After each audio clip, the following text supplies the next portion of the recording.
আসসালামু আলাইকুম। আশা করি সবাই ভালো আছেন। আলহামদুলিল্লাহ আমরা অনেক ভালো আছি। আল্লাহ তাআলা যে ভালো রাখছে, সুস্থ রাখছে, এটাই আল্লাহর কাছে শুকরিয়া। যখন আল্লাহ যেই অবস্থায় রাখুক না কেন, আল্লাহর শুকরিয়া আদায় করতে হয় সবসময়।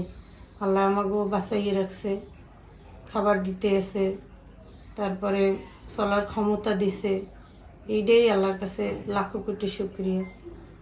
তা আমাকেও অবস্থা খুব বেশি একটা ভালো না। আমার মায়ের বাসায় নাই, মায়ের কাছে হইলো আমার যে বড় ভাই, আমার পরের যে ভাই, আমার পরের যে ভাই, ওই সেমের বাইকের মধ্যে বড়। তো ওর বউ অসুস্থ, অনেক প্রেগনেন্ট ছিল। হলো যে 7 মাস, 7.5 মাসে পড়ছে। এই সময় একটা বিশাল সমস্যা হয়ে গেছে। বিভিন্ন সমস্যার কারণে বরিশাল মেডিকেলে আমরা নিছিলাম, শেরে বাংলায়। মানে এখানে যত প্রাইভেট ডাক্তার দেখাইছি, প্রাইভেট ডাক্তাররা কেউ রিস্ক নিতে রাজি হয় নাই। নিয়ে যেতে গেছে শেরে বাংলায়, তারা যা করে ওইটাই করতে হইবে। তো আমরা এই জায়গা দিয়ে শেরে বাংলায় নিয়ে গেছি। শেরে বাংলায় নেওয়ার পর তারা আবার বলতেছে যে শেরে বাংলায় ওই কাজ হইবে না, ঢাকা মেডিকেল নেওয়া লাগবে। ঢাকা মেডিকেলে রেফার করছে। তো আমরা দুই 3 দিন আগেই আমরা সাথে সাথে রাত্রে নিয়ে গেছি। ঢাকা মেডিকেলে পয়লা বৈশাখ উপলক্ষে ছিল বন্ধ, একদিন গেছে পিছেই ওই জায়গা। বাচ্চারা পেটের ভিতরে অনেক অসুস্থ ছিল, শ্বাস নিতে কষ্ট হইতেছিল, ওগো হার্টবিট খুব কম ছিল, 2টা যমজ বাচ্চা। তো যাই হোক, ওই জায়গায় নেওয়ার পরে কালকে নর্মাল ডেলিভারি হয়েছে। নর্মাল ডেলিভারি হওয়ার পর বাচ্চা 2টার একটাও সুস্থ নাই, দুইজনই অসুস্থ। বুঝিনি তো যে 7 মাস, 7.5 মাসে পড়ার পর এই বাচ্চাগুলোর তো চোখ ফোটে না, তারপর নিঃশ্বাস নিতে কষ্ট হইতেছিল। ওগো হার্ট রেট খুবই কম ছিল, একটা বাচ্চার ছিল 92, একটা বাচ্চার ছিল 96। তাহলে ওরা তো অসুস্থ হওয়াটাই স্বাভাবিক। তাই এখনো পর্যন্ত ওরা অনেক অনেক সার্ভাইভ করতেছে, অনেক কষ্ট করতেছে।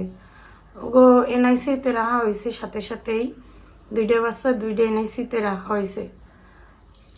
তো যে ছোটো বাচ্চাটা, যে পরের যে ডেলিভারি হয়েছে, ওই বাচ্চাটা একটু মোটামুটি সুস্থ আছে, কিন্তু তারপরে এনআইসিতে রাখা হয়েছে।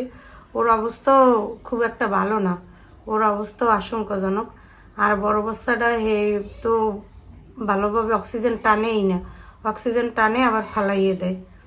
এখন বড় বাচ্চারা বলা হয়েছে যে বড় বাচ্চার জন্য লাইফ সাপোর্টে নিতে। আজকে খবর হয়েছে যে লাইফ সাপোর্টে নেন, কিন্তু ডাক্তাররা তাও বলতেছে যে যদি লাইফ সাপোর্টেও নেন, তারপরেও আমরা শিওর না যে আমরা কিছু করতে পারব, কোনো মিরাক্কেল ঘটবে এমন কিছু না। বড় বাচ্চারা খুবই বেশি অসুস্থ, হয়তো বড় বাচ্চাটা আমরা বাঁচাইতে নাও পারি, এরকম ডাক্তাররা বললে দিছে। তারা তো তাগোটা বলছে, কিন্তু আমরা তারপরেও চেষ্টা করতেছি। তারা আবার ওপিনিয়ন দিল যে লাইফ সাপোর্টে না নিলেও ভালো করবেন, কারণ শুধু শুধু এগুলো নেওয়া কোনো কাজ হইবে না। আর ছোটো বাচ্চাটা আছে মোটামুটি একটু সুস্থ আছে, তারপরেও অনেক টাকার টেস্ট দিছে।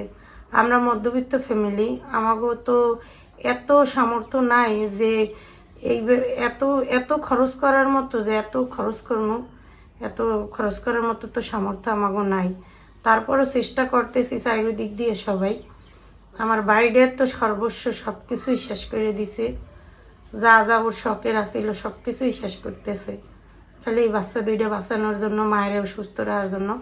মায় আলহামদুলিল্লাহ সুস্থ আছে, কিন্তু বাচ্চা 2টার অবস্থাই খুবই খারাপ। সবাই আমাকে জন্য দোয়া করবেন, বাচ্চা 2টার জন্য দোয়া করবেন, আমার ভাইয়ের বউ ওর জন্য দোয়া করবেন, ও জানি সুস্থ থাকে আর বাচ্চা 2টা জানি সুস্থ থাকে। যদি একটা বাচ্চা আমরা নাও পাই, তারপর আর একটা বাচ্চা জানি আমরা কোলে নিতে পারি।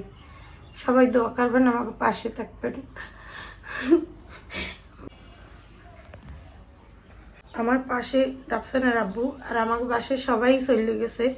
আমার মায়ের গেছে, আমার বাইরেও গেছে, আমার বোনরা তো চাকরি করে, ও যাইতে পারে না। আমরা এই দিক দিয়ে যত সম্ভব চেষ্টা করতেছি, বিভিন্ন ডাক্তারের সাথে কথা কইতেছি।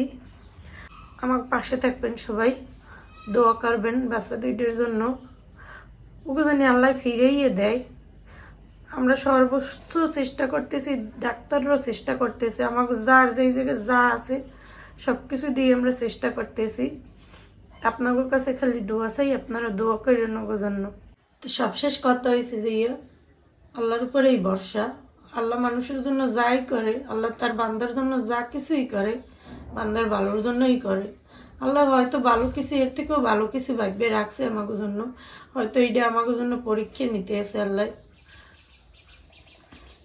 আল্লাহর কাছে তাও লাখো কোটি শুক্রিয়া যে যে অবস্থা হয়েছিল, বরিশাল তো কেউ রাখতেই চায় নাই। আমরা যে মায়ের বাঁচাইতে পারবো এরও কোনো এইভাবে গ্যারান্টি ছিল না। তারপরে তো কয়েক দফাই ওই জায়গা দিয়ে বলা হয়েছে যে বাচ্চা নাই, তার মধ্যে যে আমরা যে জীবিত বাচ্চার মুখ দেখতে পারছি এইটাও আল্লাহর কাছে লাখো কোটি শুক্রিয়া। তবে জীবিত বাচ্চার মুখ দেখার পরেও যখন বাচ্চা দুইটা খুব অসুস্থ, যখন ডাক্তাররা কোনো ভালো কোনো সমাধান না দেয়, যখন তারা খারাপ কিছু কয়, তখন তো এমনিতেই মনটা অনেক খারাপ লাগে, তখন কলজেটা ফাটিয়ে যায়। এই অনুভূতি তো জাগো বাচ্চা আছে জাগো সবাই বোঝেন যে একটা বাচ্চার মায়া কি। একটা বাচ্চা পৃথিবীতে আসার আগেই মায়ের গর্ভে থাকতেই মার অনেক বেশি মায়া হয়ে যায় ওই বাচ্চাটার জন্য। আর তারপর যখন পৃথিবীতে আসে তখন মায় দেখলে তো মায়ও ঠিক থাকতে পারে না। আমার ভাইয়ের বউ খুব ভাঙ্গে পড়ছে, ওর জন্য সবাই দোয়া করবেন। ওরে আল্লাহ তাআলা ধৈর্য ধরার তৌফিক দেব, আর আমাকেও ধৈর্য ধারণ করার তৌফিক দেব। আর আমিও কিন্তু অসুস্থ, যে কারণে আমি মার কাছে আমি এই রান্নাবান্না করতে পারি না, বেশিক্ষণ বইয়ে থাকতে পারি না। এই মার লাগে হাতে হাতে যদি পারি কিছু করি, আমার মা আমার কিছু করতে দেয় না। তাও ওর মার কাছেই ছিল, ওরা পাশাপাশি ছিল, যে কারণে ওর কোনো কিছুতেই সমস্যা হয় না। কিন্তু আল্লাহ তাআলা হঠাৎ করে আমাকে পরীক্ষা নিতে এসে না। সবাই দোয়া করবেন বাচ্চার জন্য, বাচ্চার মার জন্য, আমাকে পরিবারের সবার জন্য, যাতে আমরা শক্ত থাকতে পারি, যাতে ভাঙ্গে না পড়ি।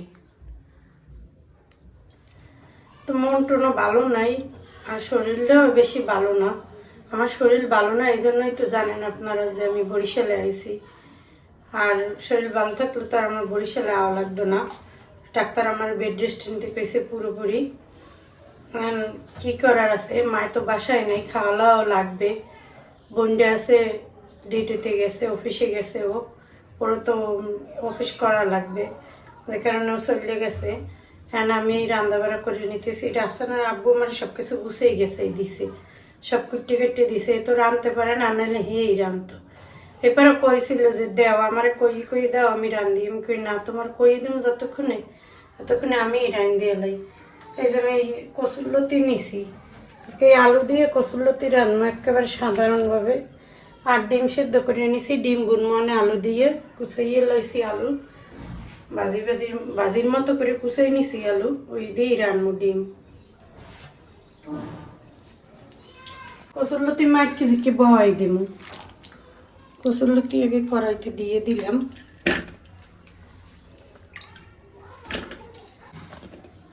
বোম্বাই মরিচ দিয়ে দিলাম, হলুদের গুঁড়ো দিয়ে দিলাম সামান্য পরিমাণে, বেশি দিব না, একটু সবুজ সবুজ রাখবো। মরিচের গুঁড়োও দিলাম অল্প একটু, স্বাদ মতো লবণ দিয়ে দিলাম, পেঁয়াজ কুচি দিয়ে দিলাম, রসুন কুচি, তেল দিয়ে দিলাম, না দিয়ে মাইকে দিতে লই।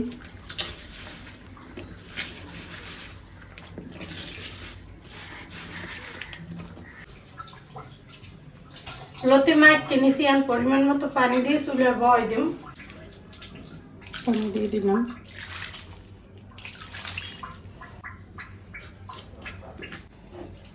চুলে দিয়ে দিলাম, একটা ঢাকনা দিয়ে দেই।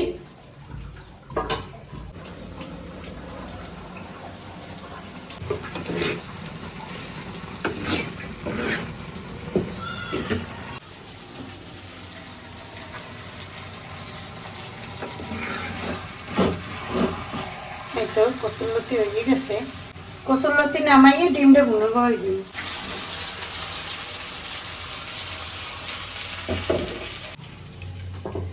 হ্যাঁ, আগে ডিম ভাজে নিন, এটা তেলের কড়াই, এটা ডিম ভাজা ছিল।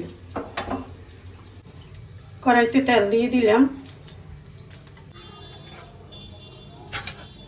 ডিম দিয়ে দিলাম,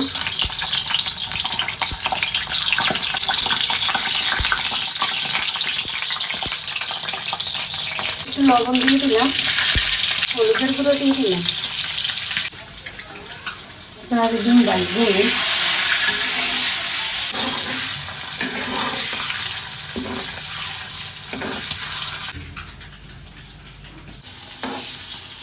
ডিম ভাজা হয়ে গেছে, উঠিয়ে নেই।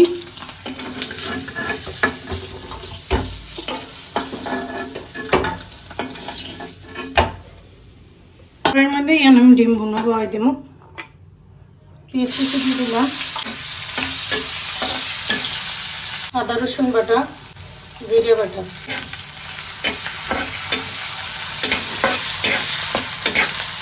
হলুদের গুঁড়ো, মরিচের গুঁড়ো, পরিমাণ মতো লবণ, একটু পানি দিয়ে দিলাম। সব মশলা একলাগে ভুনিয়ে নেওয়া হবে।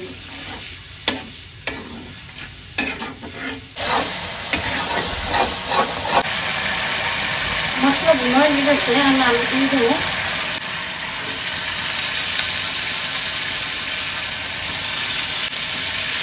আলু কষাই দিলে মশলা লাগে।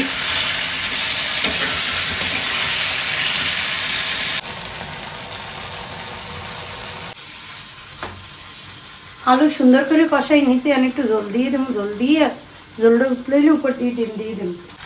পানি দিয়ে দিলাম,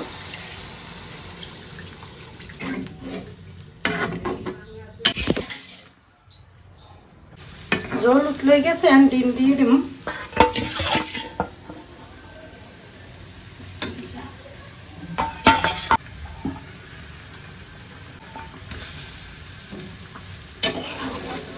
জলটা টানাই নেব, এবার বুনো বুনো করে নেব।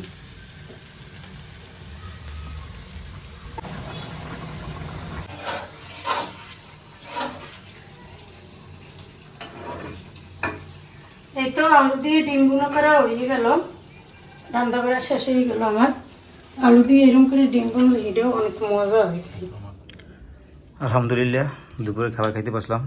কারেন্ট নাই, আর এখন তো বর্তমানে 24 ঘন্টা মনে হয় 3-4 ঘন্টাও কারেন্ট পাওয়া যায় না, সব মিলিয়ে গিয়ে। আর এদিকে বাইরেও অন্ধকার, বৃষ্টি আইতে পারে হয়তো বিকেলের দিকে। তো আজকে কী রান্না হয়েছে দেখলেনি। এই যে জায়গায় কচুর লতি রান্না হয়েছে আলু দিয়ে, আর এই জায়গায় আলু দিয়ে ডিম বুনো করছে। এই কচুরলতি যে কেনা, পানি কচুরলতি, আমাদের গ্রামে তো কেনা লাগে না।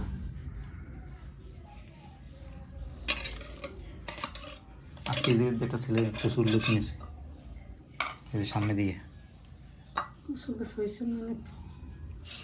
বিসমিল্লাহি ওয়া বারাকাতুহু।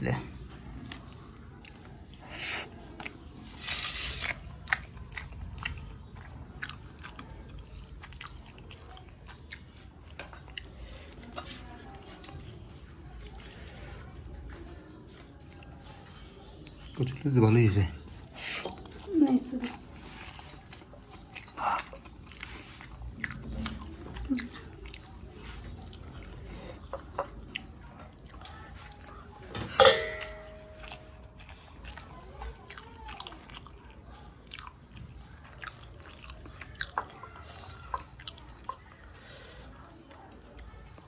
কচুরলতি দিয়ে খাওয়া শেষ করলাম, এখন আবার ডিমের তরকারি লিতেছি। ডিম খেতেছি ঠেক, আমি কিন্তু এরকমের পছন্দ করি না ডিম। আমার ভাজা ডিম ভালো লাগে সবচেয়ে বেশি। খাওয়া না আমাকে ঠের রান্ধাই এইভাবে ঠেকার রান্না না। তো আজকে এই পর্যন্তই, সবাই ভালো থাকেন, সুস্থ থাকেন, আল্লাহ হাফেজ।